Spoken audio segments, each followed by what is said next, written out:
किस्से लघु आत्मकथा संग्रह. कथा अविनाश देशपांडे.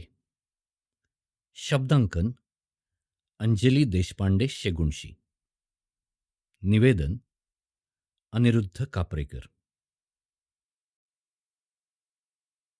किस्सा 10वा. अंधश्रद्धा. लहानपणी माझ्या बाबतीत माझी आई जरा जास्तच चिंताग्रस्त असायची. याचं एक महत्त्वाचं कारण म्हणजे मी एक अत्यंत खोडकर मुलगा होतो आणि दुसरं म्हणजे मी 8वा मुलगा होतो. तशी आम्ही 6 भावंड. पण त्या काळी लहान वयात होणारी लग्न, औषधोपचार आणि रोगनिर्बंधक लस याची कमतरता, अशा अनेक कारणामुळे माझ्या आईने तिची पहिली 2 मुले जन्मताच गमावली होती आणि अशा पद्धतीने मी 8वा मुलगा होतो. त्या काळी बऱ्याच भयानक अंधश्रद्धा होत्या. त्यातली एक अशी की जर विहिरीला पाणी लागत नसेल तर 8व्या मुलाला तिथे मारून पुरायचं, म्हणजे विहिरीला पाणी लागतं. किंवा पूल बांधताना तिथे 8व्या मुलाचा बळी दिला तर तो पूल कधीच पडत नाही. किंवा चेटूक करणारी माणसं अशा मुलांना पळवतात, वगैरे वगैरे. आज या गोष्टीचं मला हसू येतं. पण त्या काळात अशा प्रकारच्या अंधश्रद्धा या अगदी सामान्यतः प्रचलित होत्या. त्यामुळेच आई मला कधीही फारसं एकटं फिरू द्यायची नाही. पुढे आम्ही जेव्हा आळंदीला गेलो तेव्हा सुद्धा आई मला इकडे जाऊ नकोस, तिकडे जाऊ नकोस, अनोळखी माणसांशी बोलू नकोस, अशा सूचना देऊन हैराण करायची. आईच्या या भीतीचा नकळतच माझ्या मनावर पण चांगलाच परिणाम झाला होता. त्या भीतीपोटीच कित्येक दिवस मला सगळ्या पुलांची भीती वाटायची. वाटायचं की तिथे माझ्यासारख्याच एखाद्या मुलाला मारून पुरला असेल आणि त्याचं भूत मला पकडेल. अर्थातच पुढे भाऊ म्हणजे माझे वडील आणि बाळ म्हणजे माझा मोठा भाऊ यांच्यामुळे माझ्या सर्व प्रकारच्या भीती नष्ट झाल्या आणि मी बिनधास्तपणे विहिरीत पोहू लागलो, पुलावरून उड्या मारू लागलो आणि नको नको त्या करामती करायला शिकलो. का ते माहीत नाही, पण मला चेटूक आणि जादू करणाऱ्या लोकांविषयी एक वेगळंच गूढ आकर्षण आणि सुप्त जिज्ञासा निर्माण झाली होती. त्यातूनच घडला हा पुढचा प्रकार. चेटकाचं पुस्तक. मी तेव्हा 8-9 वर्षांचा असेन. एकदा असंच मित्रांबरोबर लपंडाव खेळताना मी कोणाच्या तरी माळावर लपलो होतो. तिथे मला लाल जीर्ण कापडात बांधून ठेवलेली एक पोथी सापडली. मी ती पोथी उघडली आणि पानं चाळू लागलो. आतली चित्र आणि मजकूर वाचून माझ्या अंगावर शहारेच आले. ते एक चेटूक विद्येचं पुस्तक होतं. मी ते पटकन सदऱ्याखाली चड्डीत खोचलं आणि घरी घेऊन आलो. दुसऱ्या दिवशी एकांतात मी त्याची एक एक पानं वाचू लागलो आणि हळूहळू माझं कुतूहल वाढतच गेलं. त्यामध्ये विविध प्रयोगात विविध साहित्य वापरली होती. लिंबू, नारळ, हळद, कुंकू, गुलाल, घोड्याचे नाल, विष्ठा, मूत्र, अस्वलाचे केस, नखे, काळी बाहुली, कणिक, मडके, चिंच, सुई, बिब्बा, काजळ, भात इत्यादी इत्यादी अनेक गोष्टींचा त्यात समावेश होता. एका प्रयोगात त्याचे शेण, त्याचं मूत्र, त्याचे केस एकत्र करून असं काही बाई वाचल्यावर शिसारी पण आली. प्रत्येक प्रयोगाखाली काहीतरी मंत्र लिहिलेला होता. हा ही मोहम्मद काळे गोरे हून ह्या कोई भेद बता जा पाच स्वा. अशा प्रकारच्या धेडगुजऱ्या अरबी, हिंदी अशा मिश्र भाषेत ते मंत्र होते. कृती मात्र मराठीत लिहिलेल्या होत्या. त्यातला एक प्रयोग मला खूपच मनोरंजक वाटला आणि मी तो करायचा निर्धार केला. माझ्या या साहसी प्रयोगात मी सुरेशलाही सहभागी करून घेतलं. थोडी काकू करत का होईना, पण तो मला मदत करायला तयार झाला. एकच प्रयोग करायचा आणि तो जर यशस्वी झाला तर बाळला सांगायचं, असं आमचं ठरलं. मग काय, आम्ही हळूहळू प्रयोगाच्या सामानाची जुळवाजुळव सुरू केली. आळंदीच्या घाटावर अशा प्रकारची सामुग्री अगदी सहज उपलब्ध होती. आम्ही चक्क आळंदीच्या घाटावर दुसऱ्यांनी फेकलेली चेटकाची सामुग्री गोळा करायला लागलो. आजही हा मला प्रयोग पक्का आठवतो. आम्ही गाढवाचे मूत्र एका मडक्यात घेतलं आणि त्यात गाईचं शेण कालवलं. त्यानंतर एक जंगली कोरफडीचं पान टाकलं. त्या मडक्याचं तोंड एका काळ्या कापडानं घट्ट बांधलं. एक ठराविक मंत्र म्हणून एका काळ्या बाहुलीबरोबर आम्ही ते मडकं एका ठिकाणी पुरलं. 2 महिन्यानंतर त्यामध्ये म्हणे आपोआप विंचू तयार होतात आणि ते ज्याने बनवले त्यांचंच ऐकतात. मग काय, आम्हाला 2 महिने थांबण्याशिवाय पर्याय नव्हता. अखेर 2 महिन्यांनी भीत-भीत तो खड्डा खणून आम्ही ते मडकं बाहेर काढलं. त्याच्या वरचं काळं कापड आम्ही मोठ्या अपेक्षामिश्र भीतीने उघडलं. पाहतो तर काय, तिथे विंचू नसून साधे किडे वळवळत होते. आमचा साफ भ्रमनिरास झाला. अखेर विचार-विनिमय करून आम्ही ते पुस्तक जाळून टाकायचं ठरवलं. का ते माहीत नाही, पण जसं-जसं ते पुस्तक जळायला लागलं, तसं माझ्या छातीवरचं एक दडपण उतरल्यासारखं मला वाटलं. असले विचित्र प्रयोग करायच्या फंदात पुढे मी कधीही पडलो नाही. चेटकाची लिंब. देवभोळेपणा किंवा अंधश्रद्धा याबाबतीत माझी आई आणि वडील या दोघांची व्यक्तिमत्व ही अगदी उत्तर आणि दक्षिण ध्रुवासारखी विपरीत होती. रस्त्यावरून चालताना चुकून कधी चेटकाच्या लिंबाला ओलांडलं की आई अंगावर खेकसायची. "अरे मेल्या, ओलांडास का ते लिंबू? आता घरी गेल्यावर मला तुझी दृष्ट काढायला पाहिजे." आणि खरोखर तू दृष्ट काढायची पण. माझी दृष्ट काढलेली मला खूप आवडायचं.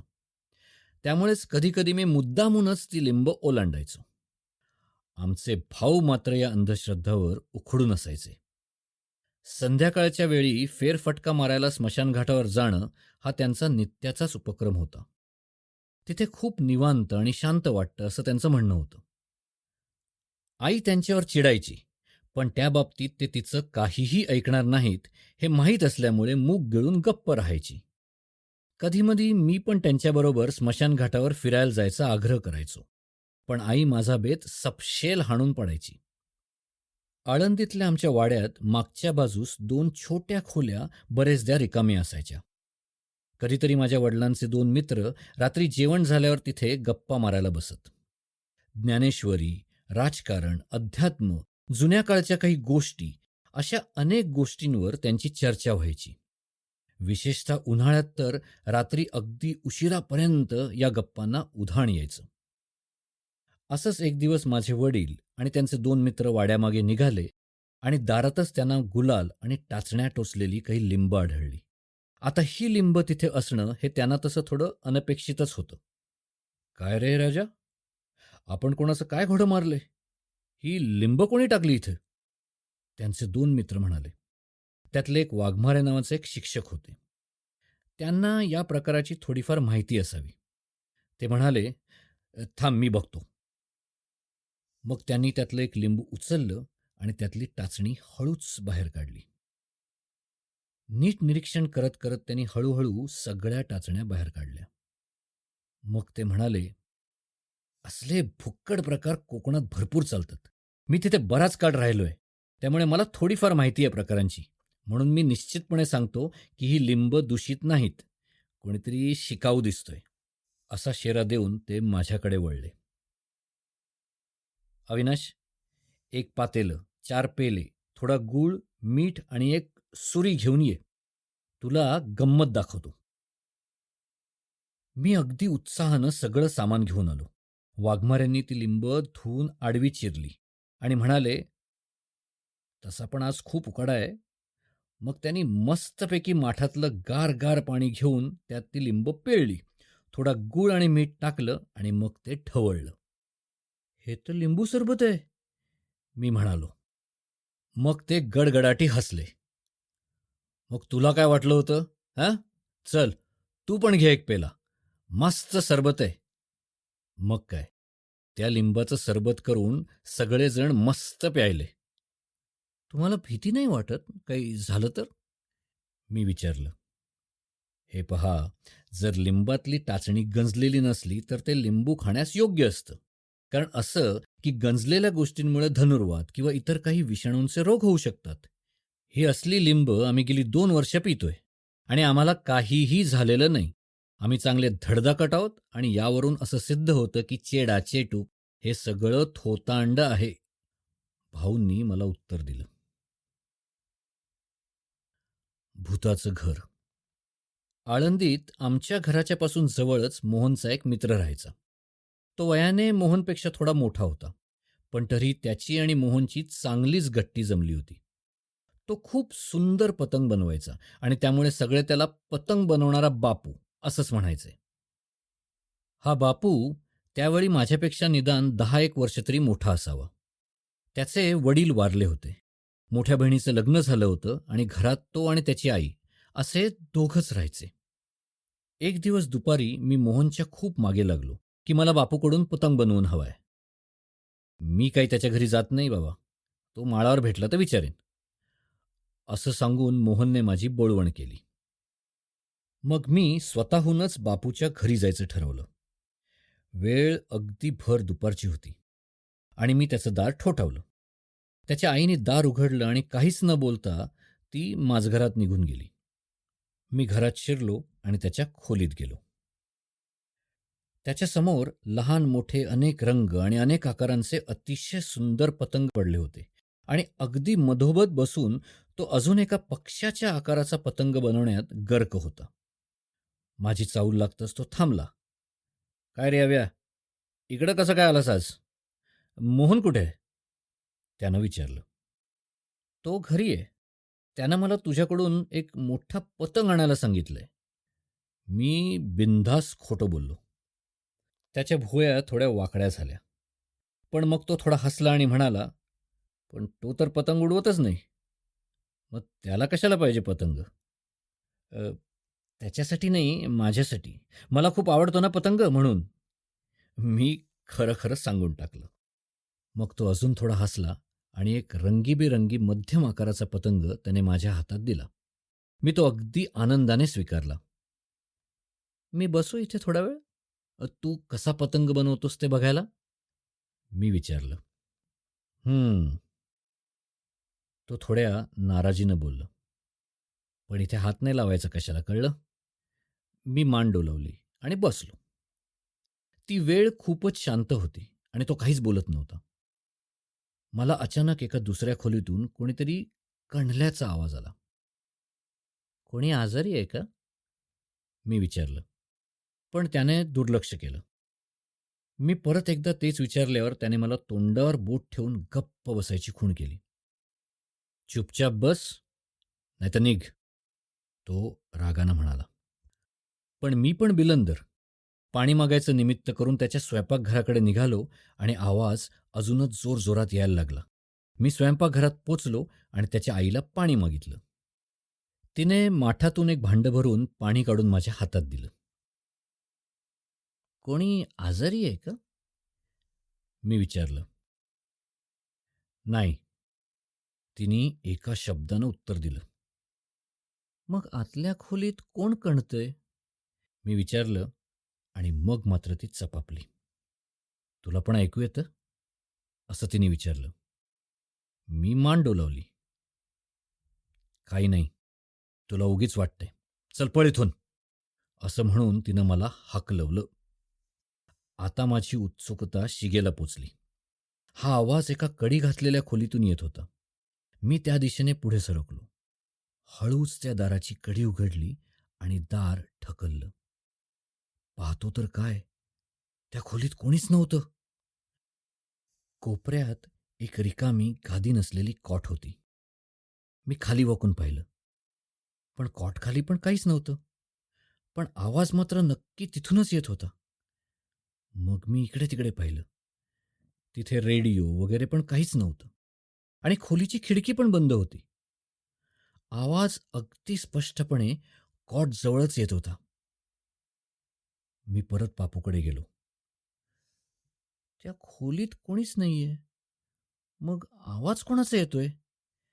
मी विचारलं. तो माझ्या आजीचा आहे. पण फक्त आवाज येतो. ती काही कोणाला त्रास देत नाही.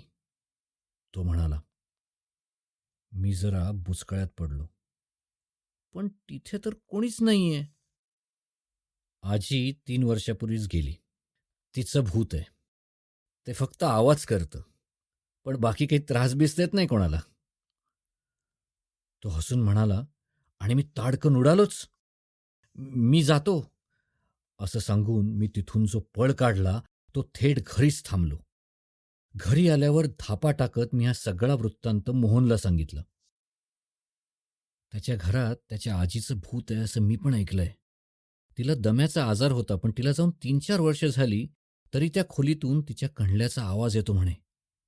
पण तिचा दुसरा काही त्रास नाही.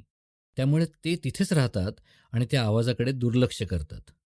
म्हणूनच तर सगळी पोरं त्याच्या घरी जायला घाबरतात, असं मोहननी मला सांगितलं. त्या दिवशी मी ऐकलेला तो आवाज खरा होता की खोटा, हे मला माहीत नाही. मोहन हा काही चेष्टा करणाऱ्यांपैकी नव्हता. त्यामुळे तो माझी अशी मजा का करेल? आणि जरी मोहन आणि बापू ठरवून माझ्याशी खोटं बोलले असतील, तरी बापूची आई त्यांना सामील असेल का?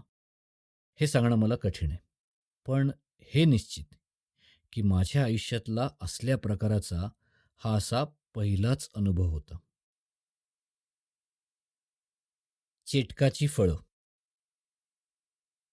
तेव्हा मी 2री किंवा 3रीत असेन. आमच्या घराकडून शाळेला जायच्या रस्त्यावर एक विहीर आणि एक नाला अगदी जवळ होते. विहीर बरीच मोठी होती आणि ती मोठ्या मोठ्या काळ्याशार दगडांनी बांधलेली होती. या वाटेवर खूप सारी चिंचेची झाडं होती. खरं तर त्या झाडांची तिथे इतकी गर्दी होती की बाहेरची उन्हाची तिरीपसुद्धा आत यायची नाही. भर उन्हाळ्यात दुपारीसुद्धा इथे अगदी गार वाटायचं. ही झाडं चिंचेनी अशी काही लगडलेली होती की खाली चिंचांचा खच पडलेला असायचा. या झाडांवर आम्ही बरेचदा साप लोंबताना पाहिल्याचं मला स्पष्टपणे आठवतं. ते साप फांद्यांवरून कधीकधी विहिरीतसुद्धा पडायचे. थोडा उजेड, थोडा अंधार, गर्द झाडी, साप, विहीर आणि नाला. एखाद्या गूढ किंवा भूतांच्या गोष्टीच्या चित्रीकरणासाठी हे परिपूर्ण स्थान किंवा परफेक्ट लोकेशन होतं. ते दिवस उन्हाळ्याचे होते. मी आणि सुरेश शाळेतून घरी परत निघालो होतो. आमची नजर सहजच विहिरीच्या कट्ट्यावर पडली. कोणीतरी तिथे 2-4 मोठी रसरशीत डाळिंब आणि 2-3 लिंब गुलाल पेरून ठेवली होती. वेळ दुपारची असल्यामुळे आम्हाला पण सपाटून भूक लागली होती. डाळिंब रसरशीत होती, आसपास कोणी नव्हतं. मग काय, मी आणि सुरेशनी एकमेकांकडे पाहिलं. "अरे काही नाही होत. भाऊ नाही का पीत चटकाची लिंब, त्याला काय होतंय?" मी म्हणालो. मग काय, आम्ही पोहरा विहिरीत टाकला आणि पाणी उपसून काढलं. त्या गार पाण्याने डाळिंबावरचा गुलाल धुतला. पण काही केल्या ते खाण्याचं मनाला पटत नव्हतं. मग उपाय म्हणून आम्ही आम्हाला येणारी स्तोत्र, भीमरूपी आणि रामरक्षा म्हणून नंतर यथेच्छपणे त्याचा आस्वाद घेतला. कदाचित कोणीतरी आम्हाला हे उद्योग करताना पाहिलं असावं किंवा न राहून सुरेशच ते आईपाशी बोलला असावा. पण आईला हा प्रकार समजला. "मेल्यानो, खायला मिळत नाही का रे तुम्हाला? उतार्याची फळं खाल्लीत? आता काही झालं तर काय करायचं?" बिचारी चिंतेत पडली. "काही होत नाही आई. भाऊ पण पितात चेटकाच्या लिंबाचं सरबत." मी चुकून बोललो. मग पुढे काय झालं असेल याची कल्पना तुम्हीच करावी. चेटकीण. आळंदीत गावाच्या एसटी स्टँडजवळ साधारणतः 75 ते 80च्या दरम्यान वय असलेली म्हातारी एकटीच राहायची. ती फळभाज्या असलं काहीतरी विकायची. गावात मात्र ती चेटूक विद्येत निष्णात आहे, अशी चर्चा होती. गावातले लोक असं पण म्हणायचे की रात्री अपरात्री त्यांनी गावाबाहेरच्या काही लोकांना, नेत्यांना तिच्या घरात जाताना पाहिलं होतं. पण अर्थातच हे सगळं सांगोपांगी होतं आणि त्याचं खरं खोटं कोणी कधीच केलं नव्हतं. त्यामुळे ही एक निव्वळ अफवाच असावी असं मला वाटतं. पण त्या सगळ्यामुळे गावातली लोकं क्वचितच तिच्याकडून काही खरेदी करत. तिचं बहुतेक गिऱ्हाईक हे एसटी स्टँडवर येणारे लोक आणि आमच्या भाऊंसारखे गावातले काही थोडके लोक असे होते. ही म्हातारी दिसायला काही तशी फार भीषण नव्हती. नीटनेटका चेहरा, सडपातळ बांधा, सुरकुतलेला चेहरा, खोल डोळे असा तिचा अवतार. भाजीवाली असली तरी तिच्या अंगावर कायम चांगली साडी आणि पायात चपला असायच्या. बस स्टँडच्या जवळच एका चिंचोळ्या बोळात तिचं घर होतं. सगळ्यात महत्त्वाचं म्हणजे त्या बोळात ते एकच घर होतं. आसपास जी काही 3-4 घरं होती, त्यातली माणसं तिला कायम टाळायची. स्टँडला जायला तिच्या घरावरून जाणारी बोळकांडी हा एक शॉर्टकट होता. त्यामुळे कधी स्टँडच्या बाजूला जायचं म्हटलं, की मी, सुरेश आणि आमचे काही मित्र अगदी हमखास त्या बोळातून पळत जायचो. तिथून बाहेर पडलो, की आम्हाला काहीतरी मोठी धाडसी कामगिरी केल्यासारखं वाटायचं. एकदा दुपारी मी आणि एक 2-4 पोरं तिच्या घरावरून चाललो होतो. मनाचा हिय्या करून आम्ही तिच्या खिडकीतून आत डोकावलं. पण आम्हाला तिथे अपेक्षित असलेलं चेटकाचं सामान किंवा तत्सम काहीच वावगं आढळलं नाही. "अरे, हिच्या घरात तर काहीच नाहीये," एक बोलला. "मला वाटतंय की तिने सगळं जादूचं सामान कुठेतरी लपवून ठेवलं असेल.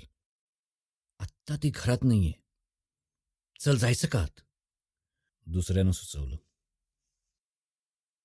आम्ही विचारात पडलो. मग अचानक आम्हाला कोणाची तरी चाहूल लागली.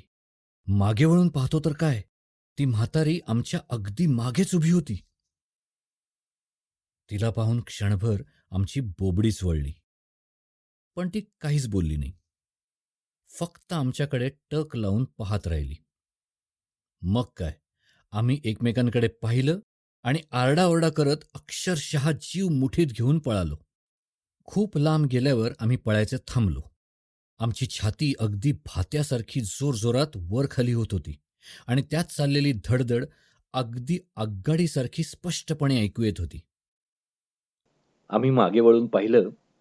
पण दूर-दूरपर्यंत कोणीच नव्हतं.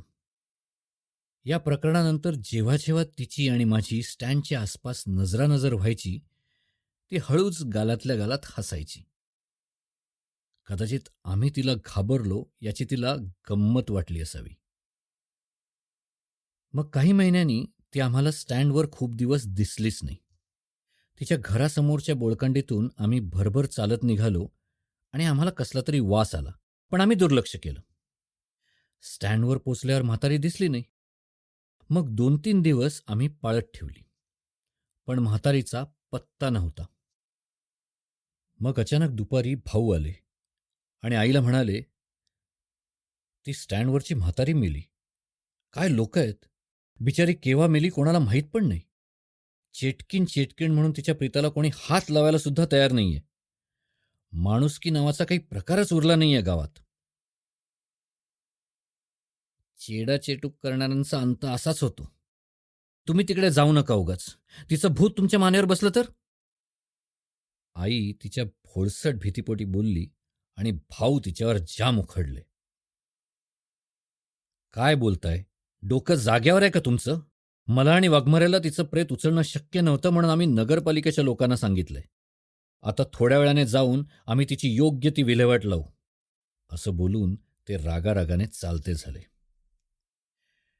मी आईचा डोळा चुकवून भाऊंच्या मागे गेलो. त्या म्हातारीच्या दारासमोर नगरपालिकेची एक गाडी आली. 4-5 नगरपालिकेची माणसं, भाऊ आणि त्यांचे काही मित्र तिच्या घरात शिरले. थोड्या वेळाने ते एका पांढऱ्या कापडात गुंडाळून तिला ते बाहेर घेऊन आले. आसपासचे लोक नाकावर रुमाल धरून उभे होते. "ते तिचं प्रेत आहे," मागे एक मुलगा पुटपुटला. गाडी तिला घेऊन गेली. पण पुढे तिचं काय झालं हे मला माहीत नाही. पण मला खूप वाईट वाटलं. तशी मला फारशी समज नव्हती. पण या म्हातारीचा किस्सा माझ्या मनाला चांगलाच लागला. आज विचार केला की त्यातला चेटकीण हा विषय सोडला तर एकाकी उपेक्षित वृद्ध लोकांची सामाजिक परिस्थिती किती दुःखदायक असू शकते ह्याचं ते एक उदाहरण होतं. आजकाल मध्यमवर्गीय आणि सधन लोकांची कुटुंब लहान झाली आहेत. मुलं असली काय किंवा नसली काय, कामानिमित्त मुलं परगावी किंवा परदेशी जातात आणि मग हे वृद्ध एकटे पडतात. गरीब लोकांची तर वेगळीच गोष्ट. आयुष्यभर अंगकष्ट करून खचलेल्या या द्रव्यहीन वृद्धांवर औषधपाणी न मिळण्यापासून ते डोक्यावर छप्पर नसणे, खायला 2 वेळचे जेवण नसणे, अंगावर 2 धडधाकट कपडे नसणे, अशा अनेक विपत्ती कोसळतात. आता यात दोष कधी मुलांचा असतो, तर कधी स्वतः वृद्धांचा, तर कधी समाज व्यवस्थेचा. तरुण लोक स्वतःच्या जगात एवढे मग्न होतात की याच वृद्ध लोकांनी स्वतःचं तारुण्यपणाला लावून आपलं पालनपोषण संगोपन करून आपल्याला मोठं केलं हे ते जणू विसरूनच जातात. आयुष्याच्या शेवटी या वृद्धांचा थोडाफार त्रास तरुण पिढीनं सहन करणं हे त्यांचं कर्तव्यच नाही का? तरुणांनी हे लक्षात घेतलं पाहिजे की ते पण कधीतरी वृद्ध होणार आहेत. शेवटी आज ज्या समस्या आपल्या नाहीत असं त्यांना वाटतं, उद्या त्याच समस्यांना त्यांनाही सामोरं जावं लागणार आहे हे लक्षात घेतलंच पाहिजे. काही वृद्धसुद्धा बरेच त्रासदायक असतात. कुटुंबातली आपली जुनी जागा सोडून नवी जागा घ्यायला, आपल्या जुन्या सवयी सोडायला तयार नसतात. शेवटी नाती ही एकमेकांचे सहकार्य आणि स्वीकृतीवर अवलंबून असतात हे समजून घ्यायला कधीकधी तेही तयार नसतात. आजकालच्या बदललेल्या तंत्रज्ञान आणि सोशल मीडियाच्या समाजात या नव्या पिढीला ज्या प्रकारच्या तणावाला आणि स्पर्धेला समोर जावं लागतं, ते समजून घेण्याचा प्रयत्न वृद्धांनी सुद्धा केला पाहिजे. पूर्वी कुटुंबाच्या केंद्रस्थानी असलेली आपली जागा आता परिघावर आहे, याची कुठेतरी आंतरिक स्वीकृती ठेवली पाहिजे. याबरोबरच आपल्या बदलणाऱ्या समाजात अनेक नवे प्रश्न निर्माण झालेत. याकडे कानाडोळा करून उपयोग नाही. माहीत असलेल्या समस्यांवर चर्चा टाळून या समस्या कशा सुटणार? उदाहरणार्थ, एखाद्याला मुलंच नसतील तर? एखाद्याचं मुलांबरोबर अजिबात पटत नसेल तर? एखाद्याची मुलं त्यांना अत्यंत उपेक्षा आणि अपमानाने वागवत असतील तर? कोणाला आपल्या मुलांबरोबर परगावी किंवा परदेशात स्थलांतर करायचं नसेल तर? कोणाच्या मुलांना त्यांच्या तोकड्या कमाईत त्या वृद्धांची काळजी घेणं जमत नसेल तर? किंवा एखाद्या वृद्धाला आपलं जीवन मुक्तपणे स्वतःच्या अटीवर जगायचं असेल तर? या सर्व प्रश्नांचा विचारविनिमय करणं आवश्यक आहे. सांस्कृतिक दबावामुळे भारतामध्ये वृद्धाश्रम हा एक उपेक्षेचा विषय आहे. गेले 15-16 वर्ष माझी मुलगी इंग्लंडमध्ये राहते आणि तिच्यामुळेच वृद्धाश्रम म्हणजे काहीतरी भयानक वाईट ही माझी कल्पना चुकीची आहे हे मला समजलं. पाश्चिमात्य देशात कुटुंब व्यवस्था अगदी मोडकळीला आली आहे असं जे माझं मत होतं, ते सुद्धा थोडंसं चुकीचंच होतं हेही मला समजलं. युरोपियन देशांना संस्कृती आणि कुटुंब व्यवस्था हे दोनही आहेत. विशेषतः पूर्व युरोपियन देशात कुटुंब व्यवस्था आजही तेवढीच प्रबळ आहे. कुटुंब व्यवस्थेत गेलेले तडे हे ग्रामीण भागांपेक्षा शहरी भागात जास्त दिसतात. आणि याला अपवाद आज जगात कुठलाच देश नाही. इतर प्रगत राष्ट्रांमध्ये जशी वृद्धांची अद्ययावत गृहसंकुलं असतात, तशाच प्रकारची संकुलं आजकाल भारतामध्ये पण बांधली जात आहेत. आणि ही काही वाईट गोष्ट नाही. अशा ठिकाणी नेहमीच्या गरजांसाठी दुकानं, व्यायामशाळा, निवासी डॉक्टर, सामुदायिक कार्यक्रमांची जागा अशा सर्व सुविधा असतात. कुठेतरी एकाकी, दुःखी किंवा उपेक्षित जीवन जगण्यापेक्षा अशा सुरक्षित आणि सोयींनी उपयुक्त असलेल्या, जिथे आपल्याला मित्रपरिवार मिळू शकतो, अशा जागी का बरं राहू नये? किंबहुना सरकारी व्यवस्थेने समाजातील सधन, जागरूक आणि संवेदनशील लोकांनी आणि सामाजिक संस्थांनी एकत्र येऊन अशा प्रकारच्या सोयी गरीब लोकांसाठी सुद्धा निर्माण केल्या पाहिजेत असं मला वाटतं.